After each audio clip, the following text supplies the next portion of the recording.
변호사 자격증 가진 분들 보면 다들 뭐 공부로는 정말 대단하시잖아요. 그런데 이상하게 실제 법정에서 소송하시는 거 보면 그 능력 차이가 꽤 크게 느껴질 때가 많아요. 저희가 오늘 좀 자료들을 보니까 바로 이 지점을 다루는 내용들이 있더라고요. 단순히 법 지식 문제가 아닌 것 같아요. 네, 그래서 오늘 저희가 좀 깊이 파고들어 볼 주제가 바로 이 차이를 만드는 핵심, 통찰력과 직관력입니다. 이 두 가지가 어떻게 변호사의 소송, 그 송무 능력을 가르는지, 그리고 이게 또 당신의 삶이나 업무에는 어떤 의미가 있을지 한번 같이 이야기 나눠보죠. 바로 시작할까요? 앞서 말씀드린 것처럼 변호사 시험 통과했다는 건 뭐 기본적으로 학습 능력이나 분석력은 다 갖췄다는 거잖아요. 근데 왜 유독 이 소송 현장, 송무 분야에서는 변호사마다 역량 차이가 이렇게 확 나는 걸까요? 자료들도 다 이걸 지적하고 있고요. 맞습니다. 정말 다들 역량 자체는 출중하신 분들이죠. 그런데 실제 소송 업무, 특히 이제 복잡한 사실관계를 다루는 민사나 형사 같은 송무를 딱 맡아보면요. 결과가 정말 천차만별일 때가 많아요. 이게 학습 능력만으로는 설명이 좀 안 되죠. 그 차이를 만드는 가장 핵심적인 요소를 딱 하나만 꼽으라면 저는 그 통찰력, 인사이트라고 생각합니다. 이건 단순히 법조항을 많이 아는 걸 넘어서요. 사건의 그 본질, 어떨 때는 사람의 마음속까지 꿰뚫어보는 힘 같은 거죠. 겉으로 보이는 건 너머에 진짜 이유나 그 숨겨진 맥락을 읽어내는 능력이랄까요? 통찰력이라. 이게 그냥 머리 좋은 거랑은 좀 다른 얘기 같네요.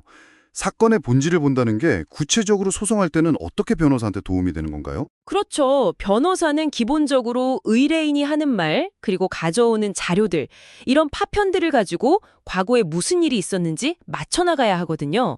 이게 꼭 역사학자가 부족한 사료 가지고 과거를 재구성하는 거랑 비슷해요. 이때 통찰력이 좀 부족하면 그냥 의뢰인 말만 듣고 받아 적거나 사건의 겉모습만 보게 되기 쉬워요. 그냥 피상적으로만 보게 된다는 거군요. 네. 하지만 통찰력이 있는 변호사는 좀 다릅니다. 의뢰인이랑 대화할 때 그 말투의 미묘한 변화나 표정, 어떨 땐 몸짓 하나하나까지 보면서 사건의 그 이면을 읽으려고 굉장히 노력하죠. 숨겨진 사실 조각을 찾으려 하고 또 어떨 때는 의뢰인 본인도 잘 모르는 진짜 원하는 게 뭔지 그걸 파악해내려고 해요. 이게 되어야 뭐랄까 핵심 증거도 찾고 또 재판부를 설득하는 데도 훨씬 유리하죠. 네. 이런 깊이 있는 접근 없이 그냥 겉핥기식으로만 사건을 다루면 아무래도 좋은 결과 얻기가 어렵습니다. 특히 의뢰인이랑 소통하는 거, 이게 통찰력을 발휘하는 가장 첫 단추죠. 정말 중요한 포인트네요. 의뢰인과의 소통에서부터 시작되는군요. 그런데 직관력, 인투이션 얘기도 나왔었잖아요. 이건 방금 말씀하신 깊이 파고드는 통찰력이랑은 좀 다르게 뭐랄까 순간적인 판단, 그런 느낌인데요. 이 둘은 어떻게 다른 건가요? 네, 직관력. 이게 언뜻 보면 분석이나 추론 과정 없이 바로 답을 딱 아는 것처럼 보이잖아요. 그래서 이게 약간 타고나는 감각 아니냐 이렇게 오해하기 쉬운데요. 근데 제가 보는 직관력은 조금 다릅니다. 제 생각에는요, 진짜 직관력이라는 건 수많은 사건을 겪으면서 그 깊이 있는 통찰을 계속 반복하고 연마한 결과예요. 그게 몸에 완전히 딱 배어서 정보 수집하고 분석하고 판단하는 속도가 엄청나게 빨라진 상태랄까요? 경험에서 나오는 거군요. 그래서 마치 즉각적으로 본질을 파악하는 것처럼 보이는 거죠.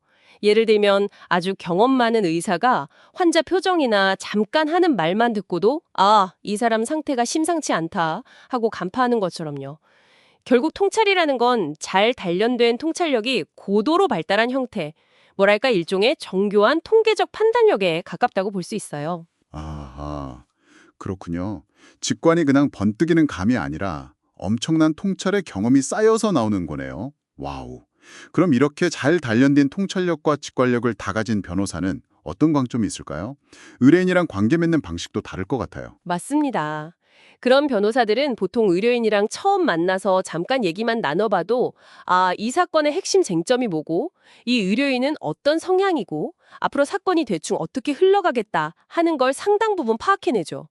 그리고 아까도 강조했지만 이 모든 것의 시작은 역시 의뢰인과의 진심 어린 소통이에요. 사건의 실마리는 결국 의뢰인 입에서 나오거든요. 네, 그렇죠. 그래서 통찰력 있는 변호사는 이 소통을 절대 가볍게 여기지 않습니다. 정말 깊이 파고들죠. 더 나아가서는 법정에서도 그 능력이 드러나요. 재판장의 미묘한 표정 변화, 말투, 증인의 태도, 상대방 변호사가 뭘 노리는지 이런 걸 빨리 읽어내요. 그래서 즉각적으로 대응 전략을 바꾸거나 더 효과적인 변론을 펼칠 수 있는 거죠. 오. 가끔 경험 많은 변호사들이 재판 결과 거의 정확하게 맞추는 경우 있잖아요. 이게 무슨 뭐 신기나 초능력이 아니고요. 바로 이렇게 갈고 닦은 통찰과 직관 덕분인 거죠.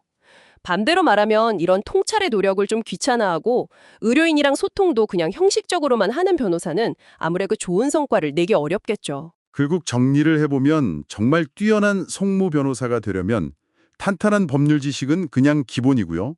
그 위에 사건과 사람의 본질을 꿰뚫는 통찰력, 그리고 수많은 경험으로 날카롭게 다져진 직관력, 이게 다 있어야 한다는 거군요.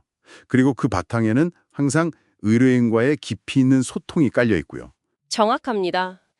사실 통찰력을 기르는 과정은 상당히 고된 일이에요.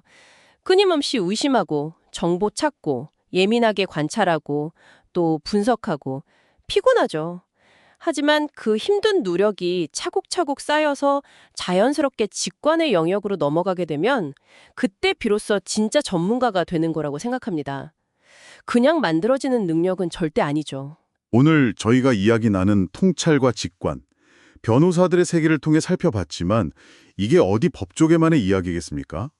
지금 당신이 마주한 어떤 문제나 상황의 본질을 제대로 알기 위해서 당신은 과연 얼마나 깊이 파고들고 계신가요?